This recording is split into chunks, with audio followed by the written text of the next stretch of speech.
उन्होंने सामने बोलना सी कहता नहीं होगा हूं तो ना आप सटिया के दियो फाइन दियो 2000 रुपये फाइन हुआ था, ये नहीं दे रहा था तो इसके ऊपर फिर सख्ती की गई है तो उसने निकाल दिए पैसे। आगे चलते हैं।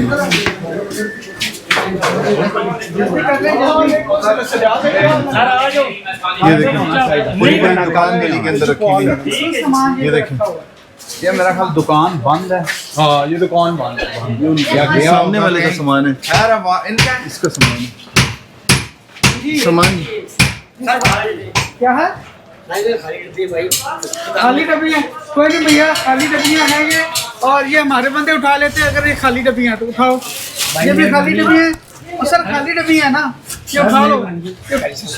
सर छोड़ दे ना, खाली डब्बियाँ है ना, आपके तो काम की नहीं है। उठा लो यार, एक आधा इसमें से भी उठाओ ना सर, ऐसे ना करें। देखिए